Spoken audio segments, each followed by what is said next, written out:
마태복음 13장 24절에서 43절까지 묶음으로 되어 있어서 같이 한번 보고요. 그래서 천국 비유에 대한 또 세 가지 비유가 나오고 있는데 세 가지 비유 같이 말씀 나눠보려고 합니다. 13장 24절에서 43절까지 우리 같이 한 목소리로 천천히 읽도록 하겠습니다.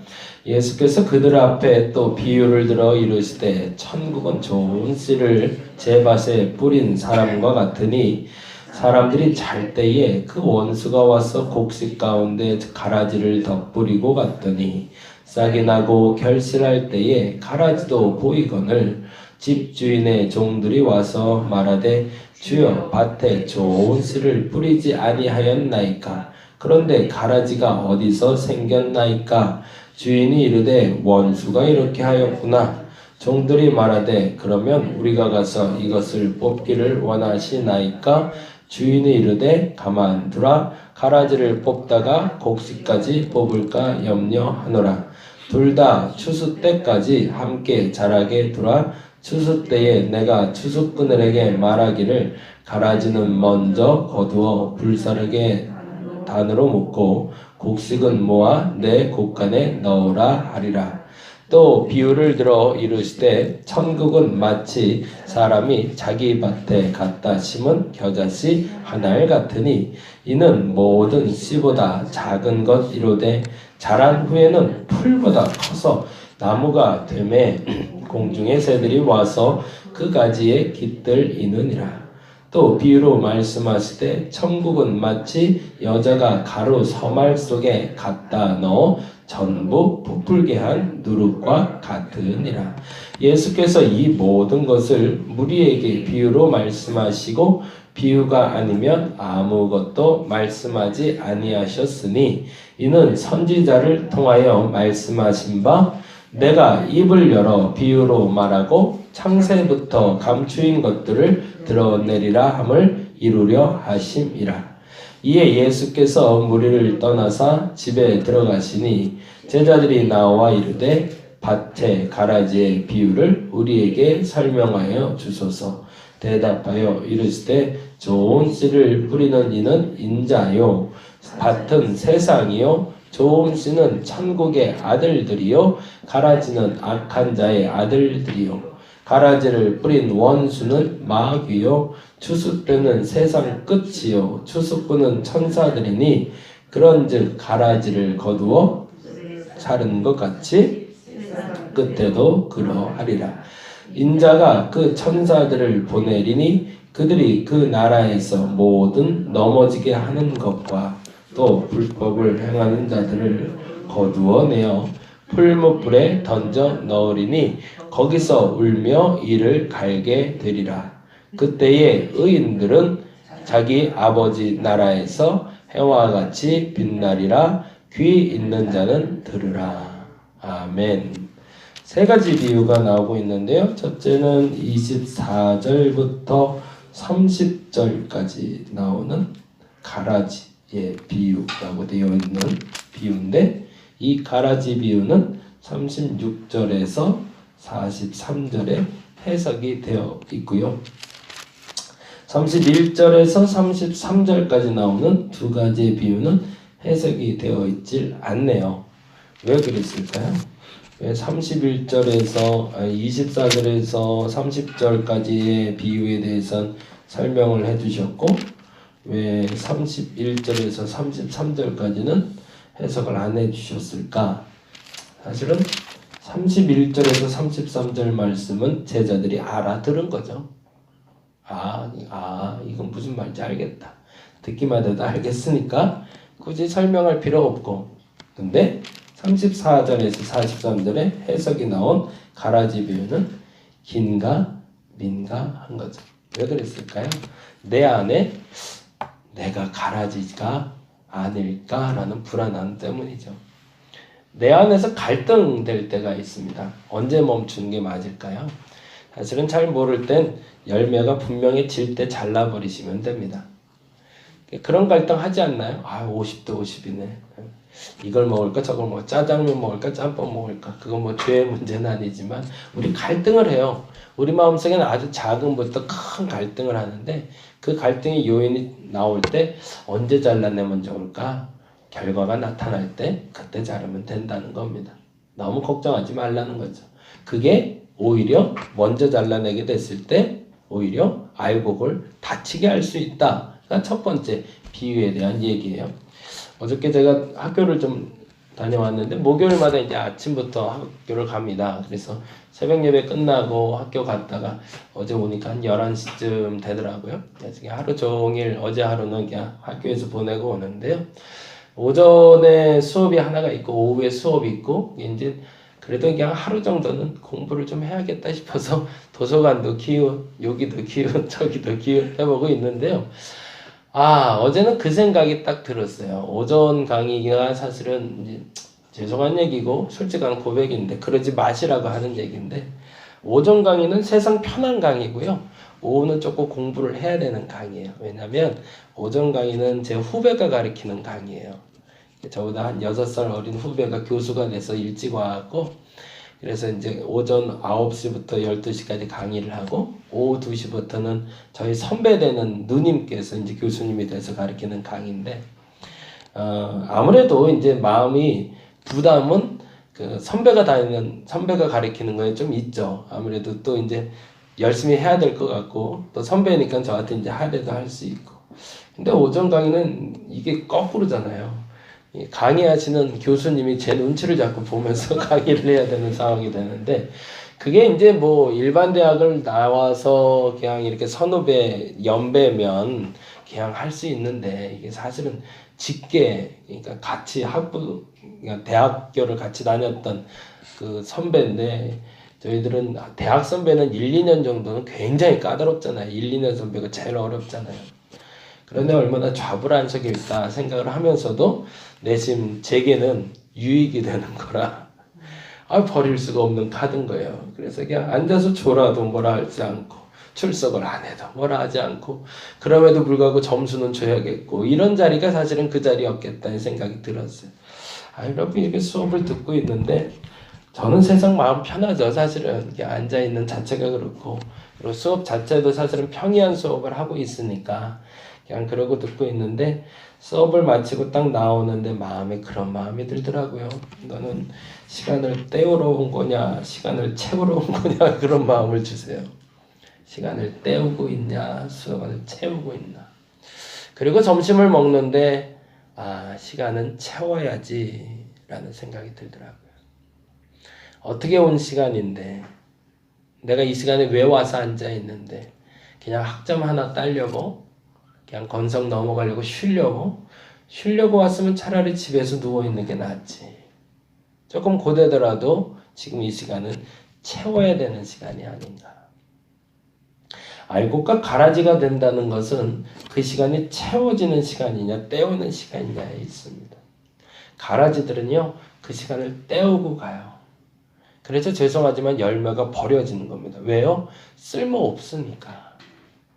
근데 알곡은요 열매를 버릴 수가 없어요. 왜? 가득 채워진 시간이니까. 나무마다 열매가 맺는 것은 한 해 동안 본인이 정성껏 모았던 가장 좋은 영양소만 가득 모아놓은 것이 열매입니다. 인생에도 마찬가지가 돼야 되겠죠. 내 생에 열매가 맺혀야 되는데 그 열매는 내 가장 좋은 에너지를 가득 채운 것이 마지막에 남아야 될 거라는 거죠. 그러면 시간을 때운 것과 시간을 채운 것의 차이는 뭘까? 그건 지난번에 말씀드린 대로 무엇이 남는가인데 저는 그 무엇이는 사람이라고 생각합니다. 결국엔 내가 시간을 때우고 왔다면 이 새벽 시간에 제가 적당히 시간을 때우려고 설교를 한다면 이 시간에 여러분은 다 떠날 겁니다. 왜? 시간을 때우고 있으니까. 그러나 여러분의 마음속에 시간이 채워졌다면 저는 이 시간이 가장 귀한 시간이 되겠죠. 이 새벽 시간에 여러분에게 채워지는 은혜가 있었으면 좋겠습니다. 절대 시간 때우지 마세요. 하나님은 가장 싫어하시는 것 중에 하나가 첫째는 교만이라면 둘째는 게으름입니다. 교만은 하나님을 멀리하는 것이기 때문이고 하지만 게으름은 하나님이 보시기에 가장 아름다운 첫 번째 만들어진 창조물을 방치한 거기 때문에 그렇습니다. 창조 세계를 만드시면서 하나님 제일 먼저 만드신 건 하나님의 영광의 빛이라고 얘기하지만 그 다음에 밤과 낮을 나누시잖아요. 그 말은 뭘까요? 하나님이 첫 번째 창조한 건 시간이라는 거예요. 근데 우리가 그 시간을 게으르게 사용하는 것은 하나님 앞에 죄를 짓는 시작점이 되기 때문에 그렇습니다. 그러니까 저와 여러분이 그 게으름이 없기를 바랍니다. 시간은 때워지면 안 돼요. 시간은 채워져야죠. 그래서 결심을 하고 강의를 바꿨습니다. 그래서 공부할 수 있는 강의로 들어가기로 하고 후배 목사한테 미안하다고 얘기하고 다음 주부터는 열심히 공부해야 될 것 같아요. 가라지와 알곡은 같이 자랄 수밖에 없습니다. 근데 열매가 딱 드러나요. 내 안에 하나님의 깨달음의 기회를 주세요. 근데 그 기회가 오면 제거해 버리시기 바랍니다. 그래야 알곡이 건강하게 자랄 수 있습니다. 오늘은 다른 얘기 하나 두 가지를 좀 하고 마무리하려고 하는데요. 31절에서 33절 말씀입니다. 제자들이 다 안다고 얘기했지만 우리가 정말 다 알고 있는가 점검해 봤으면 좋겠어요. 31절부터 33절 같이 읽어볼까요? 읽겠습니다. 시작. 또 비유를 들어 이르시되 천국은 마치 뭐래요? 사람이 자기 밭에 갖다 심은 겨자씨 한 알 같으니 이는 모든 씨보다 작은 것이로되 자란 후에는 풀보다 커서 나무가 되매 공중의 새들이 와서 그 가지에 깃드니라. 그리고 이 비유와 동일한 비유로 하나를 더 설명하시네요. 뭐라고 되어 있죠? 33절에 또 비유로 말씀하시되 천국은 마치 여자가 가루 서말 속에 갖다 넣어 전부 부풀게 한 누룩과 같으니라. 여기서 굉장히 중요한 게 있어요. 주께서 보통 그리고 성경에는 2번 이상 반복할 때가 있습니다. 왜 2번 이상 반복했을까요? 아브라함아, 아브라함아. 왜 그럴까요? 못 알아들을 때입니다. 제자들은 알아들었다고 얘기했지만 이 말이 무슨 말인지 사실은 못 알아듣고 있는 거죠.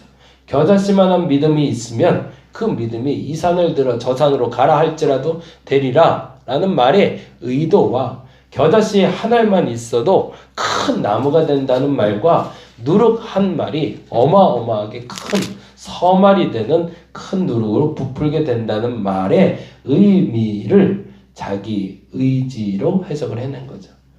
사람들 생각에 이런 말처럼 좋은 말은 없거든요. 아까 말한 대로 가라지와 알곡의 비유에는 혹시 내가 가라지가 아닐까라는 두려움 속에서 물어봤다면 지금 이 말은 어디다 갖다 붙여도 좋은 얘기니까 굳이 묻지 않아도 될 것 같은데 여기에도 실천이라는 것이 필요합니다.